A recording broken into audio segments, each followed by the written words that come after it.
आप सब जानते हैं अभी कथा हुई कि चैत्र के ही बीच में काली पूजा आपके यहां होगी। हाथ जोड़कर निवेदन है, कोई बुरा ना मानना, ये प्रांगण गोपाल का है। श्री ठाकुर जी विराजमान है, शंकर भगवान विराजमान है, माता काली का भी मंदिर यही है। और सुन रहे हैं वैष्णव बनने की कथा। कथा के 15 दिन न बीतेंगे आप सब खस्सी कटवा डालोगे। इससे उन्नति नहीं, गांव की अवन्नति होगी। याद रखें मेरी बात को। प्रथाएं परंपराएं चलाई जाती हैं। माता काली ने रक्त बीज का वध किया, इसलिए रक्त का पान किया। अघोर विद्या और तंत्र विद्या पर यह विद्याओं का वर्णन है। क्या हम अघोरी हैं? बोलो जी। क्या हम तांत्रिक हैं? बोलो जी, हाँ कि ना? जब हम तांत्रिक नहीं हैं तो ऐसा न करना चाहिए। कोई माता अपने पुत्र को मार सकती है? मैं प्रश्न करता हूं आप सबसे, कोई माता अपने पुत्र का गला काट सकती है? बोलो।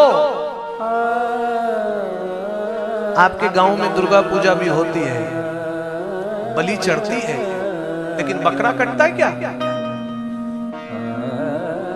इसलिए एक निवेदन है आप सब लोगों से, संकल्प लीजिए, मन में विचार ठानिए।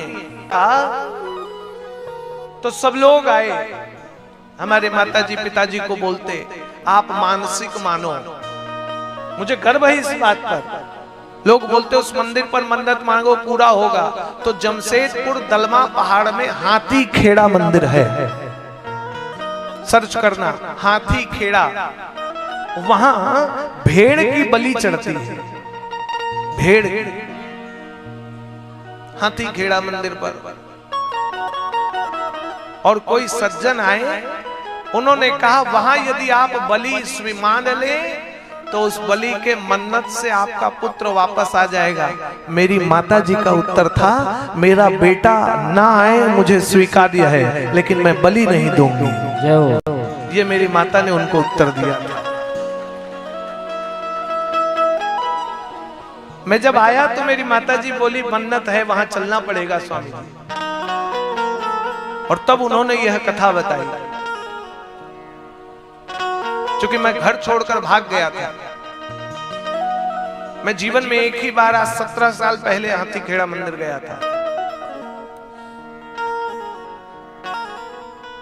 तो आप विचार करें कि वो भगवती है, जननी है, जगदम्बा है, जगतदात्री है, वो ऐसा स्वीकार्य करेगी? इसलिए बंधुओं, मैं आपसे संकल्प नहीं करा सकता, लेकिन आप विचार करें। बलि की प्रथा को बंद करने के लिए मैं नहीं कहता, लेकिन बलि तो सात्विक है, सात्विक बलि दें। दुर्गा पूजा में कैसे सात्विक बलि हो जाती है, और कई मंदिरों से बलि हट गई।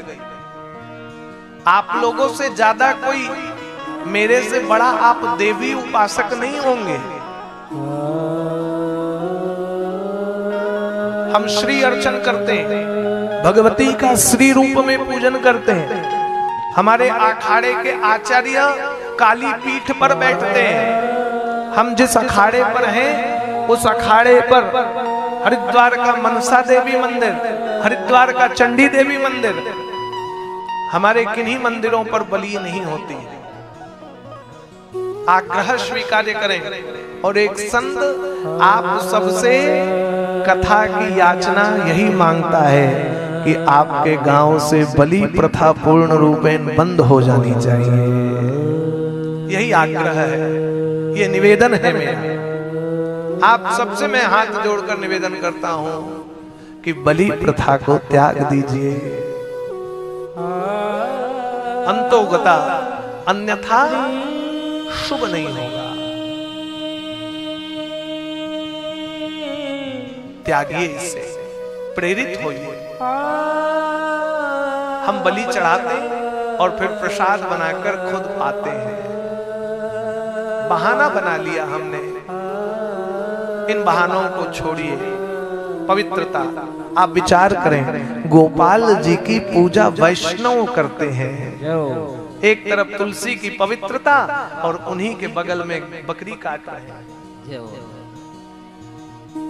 विचार करें, उचित है या अनुचित? उचित है तो आपका निर्णय, हमारी दृष्टि में अनुचित है। जहां ठाकुर जी कहते बिना गले पर तुलसी माला धारण करने वाला व्यक्ति मेरी पूजा नहीं कर सकता है, जहां अभक्ष भोजन करने वाला मेरी पूजा नहीं कर सकता है, और उन्हीं के प्रांगण में बगल में आप बकरा काट दें, ये धर्म नहीं, अधर्म है। इसलिए भगवतियों, देवियों, भाइयों, बंधुओं, आप चिंतन करें। और शबरी ने घर छोड़ दिया इसलिए चूंकि मैं जीव हत्या का समर्थन नहीं करूंगी। कहां गई? वन में चली गई, मतंग मुनि के आश्रम पर, और ऋषि मतंग के आश्रम पर रहने लग गई शबरी। रही नहीं, चूंकि आश्रम में स्त्रियों का वास नहीं होता था। शबरी ने सोचा मैं पढ़ी लिखी नहीं, मुझे मंत्र नहीं आता। ध्यान देकर सुनो, न जानाम योगम जपम नैव पूजा न तो हम तदा सर्वदा शंभुतुभ्यम। भगवान कहते मंत्र ना आए कोई दिक्कत नहीं, जप ना आए कोई दिक्कत नहीं, धन और सामर्थ्य ना आए कोई दिक्कत नहीं, लेकिन सेवा परमो धर्मा। सेवा करें और सबरी से सीखें। कुलीन जाति, नीच जाति पर जन्म लेने वाली शबरी ने सेवा का संकल्प लिया। कौन सी सेवा? कि ऋषि के आश्रम पर जंगल से लकड़ी लेकर आएंगी।